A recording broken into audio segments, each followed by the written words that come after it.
तमाम अमेरिकी दबाव के बावजूद भारत और रूस अपने आर्थिक रिश्तों को लगातार मजबूत करने में जुटे हैं और अब इसी कड़ी में यूरेशिया के रास्ते दोनों देशों ने एक ऐसा कदम आगे बढ़ाया है जो आगे चलकर पश्चिमी देशों को और झटका दे सकता है।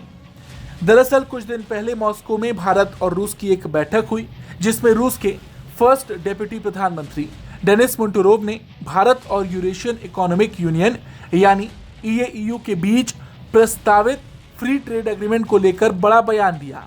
उन्होंने कहा कि यह समझौता दोनों देशों के बीच टिकाऊ व्यापार वृद्धि का नया ड्राइवर बन सकता है। अब सवाल यह है कि आखिरकार यूरेशियन इकोनॉमिक यूनियन है क्या और पश्चिमी देशों के लिए यह कैसे एक बड़ा झटका साबित हो सकता है। दरअसल यूरेशियन इकोनॉमिक यूनियन रूस के नेतृत्व वाला, जिसमें रूस के अलावा बेलारूस, कजाकिस्तान, आर्मेनिया और किर्गिस्तान शामिल हैं। इसका मकसद सदस्य देशों के बीच व्यापार और आर्थिक गतिविधियों को आसान बनाना है और ऐसे में अगर भारत और ईएयू के बीच फ्री ट्रेड एग्रीमेंट होता है तो भारतीय कंपनियों के लिए रूस के साथ साथ पूरे यूरेशियाई बाजार में कारोबार के नए रास्ते खुल सकते हैं। और सबसे बड़ी बात, ये पहल ऐसे समय में हो रही है जब रूस लंबे समय से पश्चिमी प्रतिबंधों और आर्थिक दबाव का सामना कर रहा है।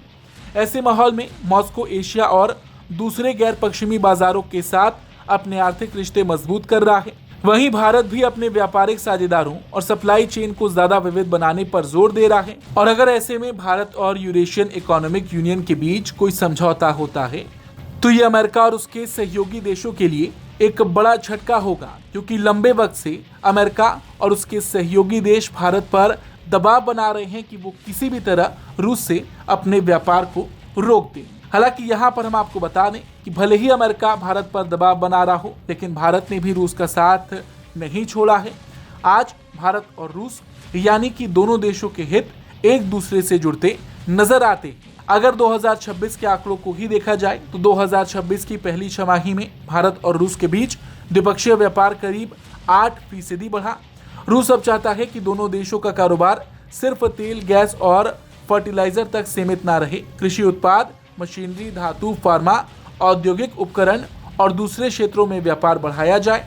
डेनिस मोंटोरोव ने भी इसी दिशा में भारत में होने वाली इनोप्रॉम इंडिया प्रदर्शनी का जिक्र किया और कहा कि ये दोनों देशों की कंपनियों के लिए नए साझेदार तलाशने और संयुक्त प्रोजेक्ट शुरू करने का मंच बन सकती है।